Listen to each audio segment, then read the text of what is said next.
Good afternoon, welcome, or good morning, or good evening. That's what's so much fun about doing the videos. We're never really sure when you're logging on. Hi, this is Helen, and I'm going to be presenting to you in two little videos my Step It Up for the June 2020 Patchwork Party. In the first video that I'm going to do, I want to demonstrate for you how the technique I use to make this beautiful silver cording. Can you see the cords that are hanging, and they're holding up the little ornaments, and they have little tassels on the end. And those are just made using Dazzle thread from Sue Spargo and regular sewing thread in the needle, and they're just couched down. You could use any thread. You could also use some of the Sue Spargo Eleganzas. Some of those heavier sizes would be great. You can use any yarn that you would like. Floss, pearl cotton works well for this. In the needle, you can use a regular thread, and everything that is in the needle, you can see those little red dots, and that's what was in the needle as it stitches and couches down. It shows. You could use invisible thread and it wouldn't show. You could use a heavier thread, say with a 90 needle and King Tut thread, and you get a very different look, and the needle threads would be more dominant in it. So it's a really simple technique. Do want to give a shout out to Ricky Thames for reminding me about this one. It really does add easily some glitz. Another great use for this is on stems for applique, or on veins of leaves. It looks beautiful on as well. So let's have some fun, and let me show you how I did this cute little quick technique. I have my sewing machine set up with an open toe foot, regular needle in my needle. You can use any size, whatever works for the thread you're using. I'm using a Masterpiece thread. You could use Aurifil. You could use So Fine. You could put, like I said, a 90 needle in and use King Tut. You don't have to have a wide foot hole on your presser grate. You can use single hole, or a zigzag plate is fine as well. I'm going to take my fabric, okay, that I have, and I'm just going to do a little demo here for you.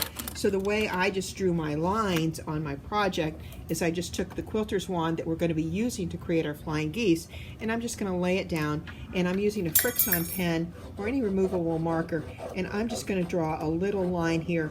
And on this dark fabric, it's not easy for you to see there with this lighting, but I can see it, so we're all set.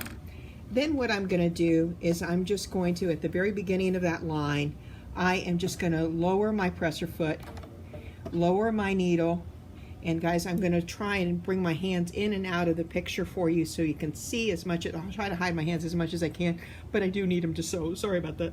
And I'm just going to do one stitch to bring up my bobbin thread. I have invisible thread in the bobbin. You could use matching thread if you would like, whatever you like.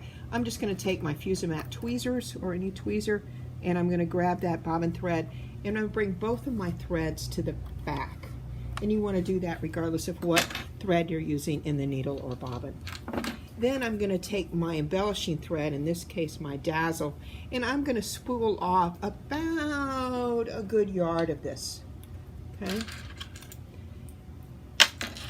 And I snip that off, and now what I'm going to do is I'm just going to take that thread and I'm going to fold it in half. Okay, so I have a loop at one end, and I bring my two cut ends together.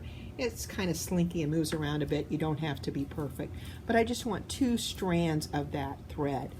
Then I'm going to lower my needle, okay, down to the down position, and I'm going to raise my presser foot up.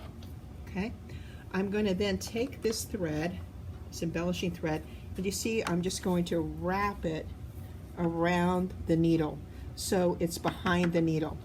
I'm going to take my stitch length, and I have it set for a 0.3 or 0.5, and I'm just going to take a couple little stitches here to tie this down. And it's okay if it looks a little messy at that beginning. It's all going to behave in just a second. Now I'm going to take my stitch length, whoops, up to about a 2.5 or 2.3 or 2.5 or 3, and now I'm going to keep the threads out of the way. So you see the threads aren't anywhere near, my silver threads aren't anywhere near where the needle's going to go, and I'm just going to take like 3 stitches, 2, 3, stop with my needle down position.